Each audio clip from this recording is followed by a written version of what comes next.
I was in industry for 9 years as a advisory physicist at Westinghouse Research Labs, and decided to leave there in 1964, to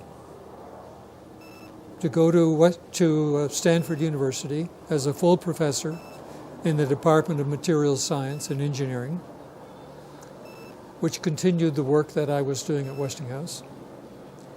And for my first sabbatical, well, before that, the signature thing, I think, is that as we were driving, my wife and I, to California with our 2 kids in the back of the car, she said, "Bill, when we get to California, how about trying to pull together the spiritual aspects of our life?" I had not been particularly religious since about the age of 13, but I've always been spiritual.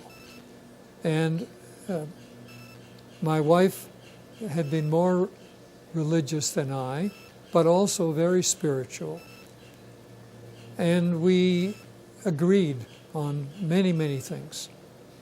So we decided to pull together the spiritual side of our life. We had discovered Edgar Cayce and meditation a decade before, and read about him and realized the human potential that can occur if one begins to look inward and practice meditation. So the way we did it was, in fact, to go to a conference, an Edgar Cayce conference, put on by the Association for Research and Enlightenment in Virginia Beach. But the conference was in Monterey, California, and we were there in California, so we took a weekend to do that.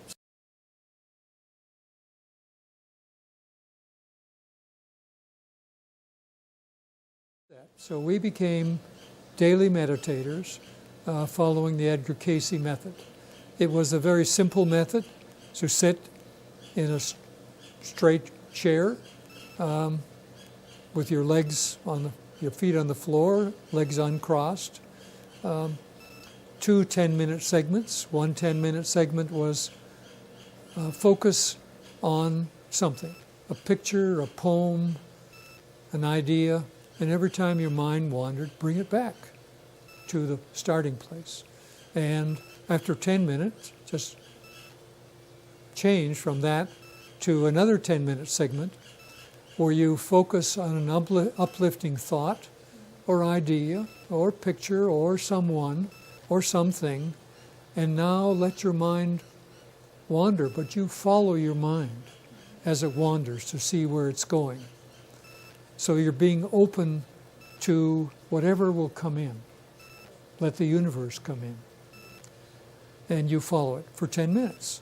So these appear to be 2 very different modalities. And I learned over time to practice the one, that's a focusing the mind on something precise, and then being open and nourishing whatever is there to be nourished.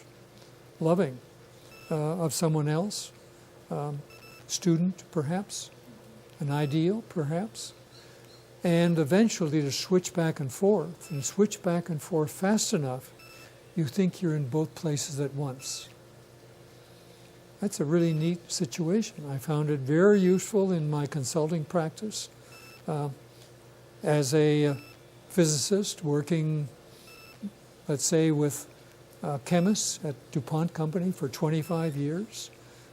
Even if I wasn't an expert in their area, I found that if I used this modality, I could somehow tap their consciousness and have an awareness of what they knew and could be helpful to them to see other ways to solve their problems, and nourish them so that joy was returned to their work.